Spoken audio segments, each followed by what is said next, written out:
administration, among its major focus was the revival of the agricultural sector with a special focus on the Big Four agenda. And as KTN's Moige Williams tells us, Jubilee government projects that range to the billions of shillings have been invested in. What has been the impact of the sector and farmers at large from the vote-rich Mount Kenya region? Agriculture stands as Kenya's economic mainstay, with the sector contributing at least over 15% to the country's GDP.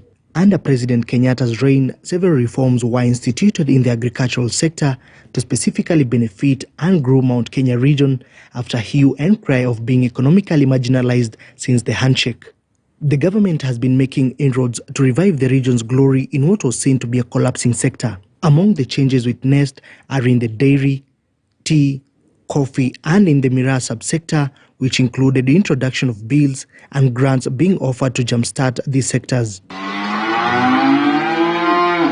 In the milk sector, through the Ministry of Agriculture, new dairy regulations were introduced which set minimum returns and are supposed to be reviewed after every 6 months, fetching better prices for the benefit of dairy farmers. Katika mlima Kenya, sisi ni watu very active. Tuko busy, si watu wafifu, tunapenda kufanya kazi.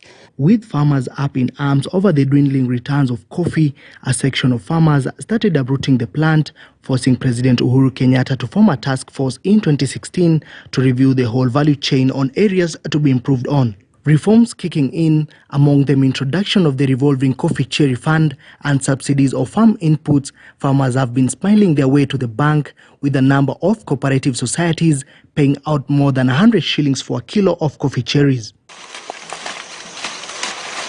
In the tea sector, one of the Kenya's highest foreign income earners, accounting for over 20% of the total exports, after continued appeal by farmers for the government to intervene and empower them to earn more, this saw several reforms initiated, and by February this year, prices of the commodity improved immensely. Kenya ni nchi ya kilimo. Wakenya wale wengi ni wakulima. Kwa hivyo kubadilisha Kenya, kama unataka kubadilisha Kenya, badilisha kilimo kwanza. Also notable is the heavy investment by the government through its agencies in providing sustainable, well-managed water for irrigation that has had a positive impact in the agricultural sector.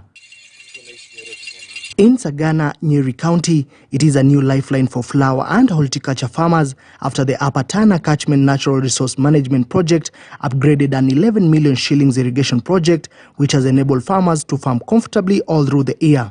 The well-managed water to majority of farmers came as a reprieve, alluding that farming, which is their main source of income, is now never disrupted by the dry spell period.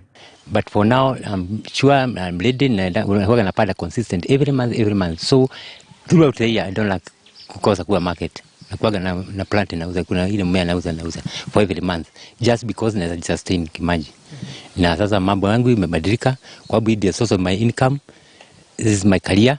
Shida ya pesa hata ilikuwa mingi bereni, kutoka hii mradi ya patana wakati ilitusaidia, tukaanza kulima vizuri, tukaanza kupanda mishili, cabbages na hizi zingine kama garden peas, na zinakuwa zinatusaidia sana. The National Irrigation Authority notes that in the past 9 years, the acreage under irrigation country has increased from 374,000 to 650,000 acreage being irrigated. Mount Kenya being a beneficiary of the billions of shillings channeled to such projects, with the recently completed project being Diba Dam that will impact on rice production at the Moi irrigation scheme from the 114,000 metric tons to 200,000 metric tons annually. In the entire Mount Kenya region, basically, the authority has invested immensely. Every county that you go, you find a portfolio of close to $1 billion that has been invested in irrigation projects in the last 10 years plus. And the purpose of this is to ensure that farmers and more farmers are involved in food production to be able to be self-sustainable and, most importantly, support the economy. However, farmers are not yet out of the woods with the current trend of a hike in farm input prices, which have skyrocketed in the recent days, and that is threatening food security. For now, the farmers hold the upper chance in making their stand at the polls near. How the region votes will be significant for both presidential contenders. Such projects like Dhiba Dam, which is among the many projects that the Jubilee administration has invested billions of shillings just to ensure agricultural activities are a success within Mount Kenya region. Moige William, KTN News, Kirinyaga County. All right, now a recent National Economic Survey report by the Central Bank of Kenya has indicated that 98% of businesses in Kenya are SMEs. After this break, I shall be joined by Victor Otieno of VIFA Consult to